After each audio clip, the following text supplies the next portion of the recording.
It looks perverse. What are people doing? Are we just suffering in an endless cycle? The Freudian idea is actually much more hopeful, and it's good to hold it in mind. The Freudian idea is that we are trying to repeat things that we don't fully understand, not in the name of suffering indefinitely, but in order to resolve them. The reason why we head, some of us, from one difficult relationship to another is not a desire for perpetual grief, but it's a desire to unpick something that we don't yet know.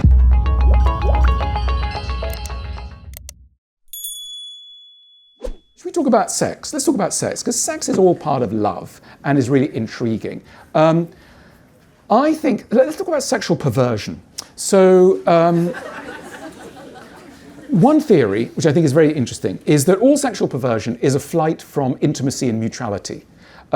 Take the voyeur. Take the flasher, the guy who's in a raincoat, often a guy, usually a guy, who's in a raincoat, flashes in front of everybody, right?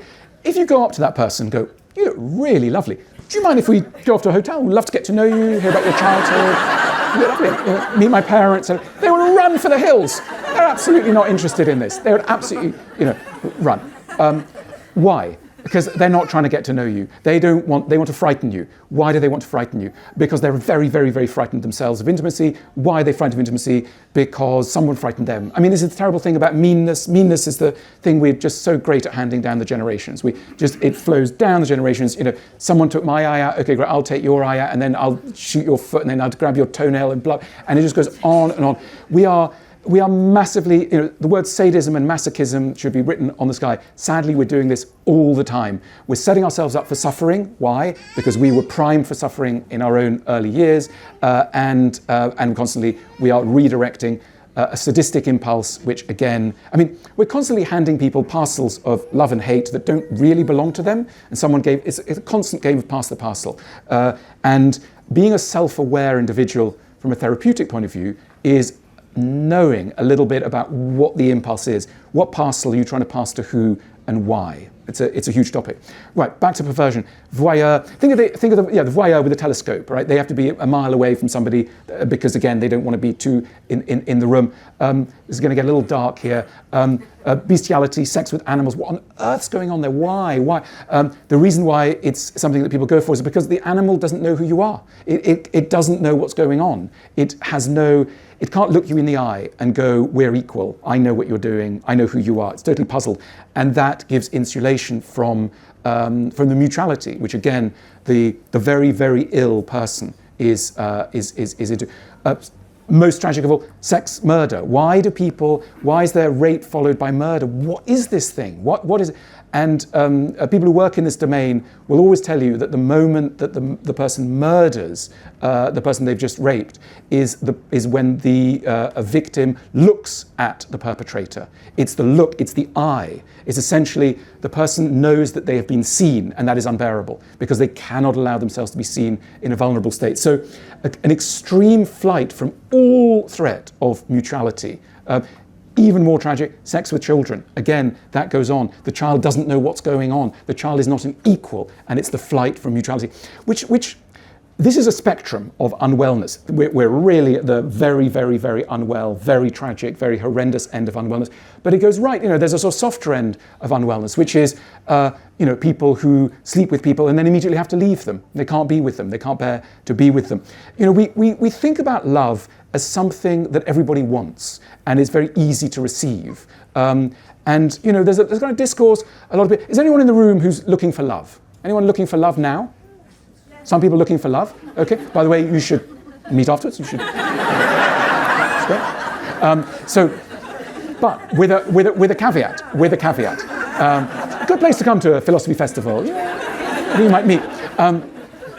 A real caveat. We say we want love, but a big part of many of us is also in flight from love, because love is really difficult to absorb and make sense of, particularly if the early experience of love has not gone that well. So in other words, if your craving for affection was met with indifference or cruelty or sadism or intermittence or a sudden swerve or a death, etc., and this is the experience of many, many, many, many people, then the receiving love as an adult will be both the most thrilling thing and the most terrifying thing. And I think we're not understanding love if we simply see it as a good thing.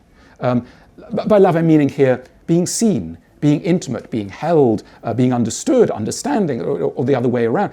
All of those things, all of those lovely things, we could define them at length, are both wonderful and very, very difficult to absorb. Imagine somebody who has spent a long time in prison, in a prison camp, and they've had to get used to an extremely narrow, calorie-controlled diet. And suddenly somebody opens the door and says, head out to the banquet, there's lots of food, hang out.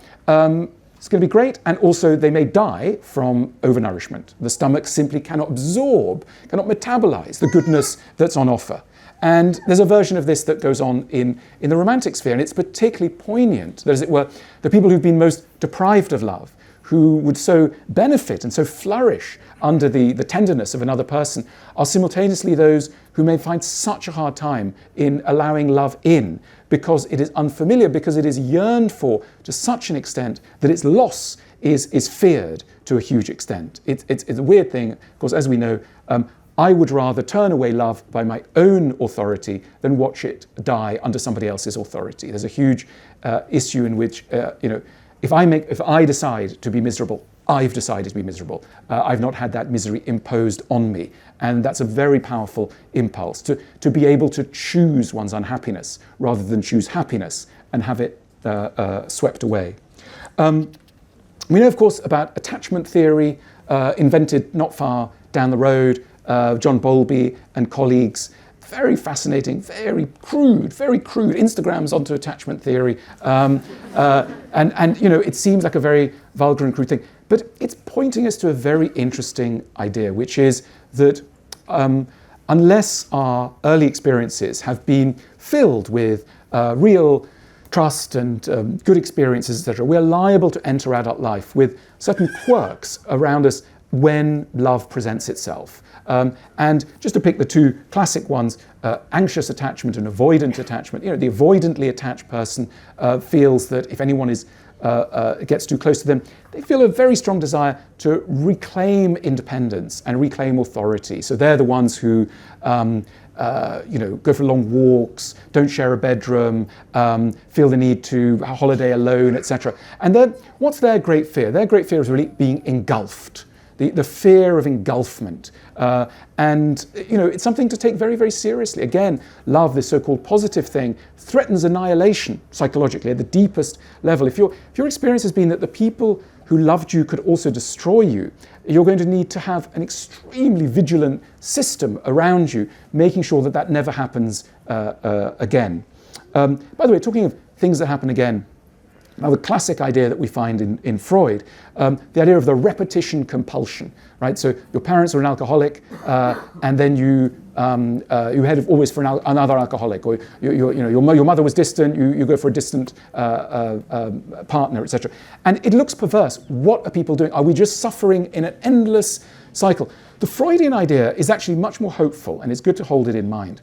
The Freudian idea is that we are trying to repeat things that we don't fully understand, not in the name of suffering indefinitely, but in order to resolve them.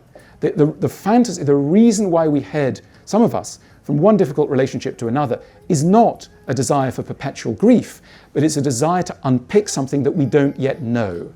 And so it's really the idea that knowledge, and this is a classic philosophical idea, knowledge will stop the repeated behavior. The repeated behavior is a vain attempt to unlock a puzzle. And the puzzle might be something like, well, what did happen with your alcoholic parent, etc.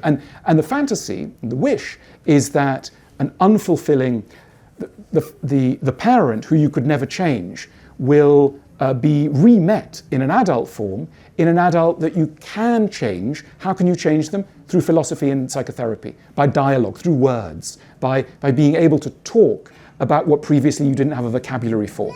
So this is a place where a vocabulary, not a romantic vocabulary, but a philosophical, therapeutic vocabulary becomes absolutely essential. We will be able to talk about things that as a child I only suffered through. That's the fantasy, and it's a deep fantasy. And I think explains why, say, the children of alcoholics so often find themselves with alcoholics. They don't want to find themselves with people who are going to be forever alcoholics. They want to help them to heal themselves. And there's a very, very deep impulse. Let's head, so we've been discussing, I veered off, we've been discussing avoidant attachment, also anxious attachment, the other classic way of attaching. it's slightly misnamed. Really, its most observable feature is angry attachment. People who are essentially furious all the time that the quality of the love that they're receiving from a partner is not quite up to scratch. Another show of hands. Who here basically feels always, you put it on their gravestone, that they've not been loved enough? Now, with a partner, I'm not loved enough. Not loved enough. Yeah, great. We'll meet afterwards. You guys are anxiously attached. I'm anxiously attached. It's this sort of pattern that we know that love is possible, but it's always under threat of disappearance. And again, we have to kind of apologize to ourselves and the universe for, I don't mean mystically, way of speaking. It's just the way in which we're constituted. We emerge from the morass of childhood with these patterns, and it's deeply, it invites, as I say, a poignant compassion. Okay, what's the future of love? We've got about a minute to discuss the future of love.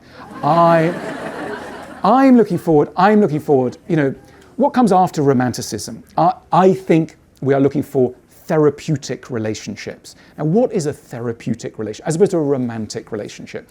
A therapeutic relationship starts from the idea that two people will only be very partially aware of who they are.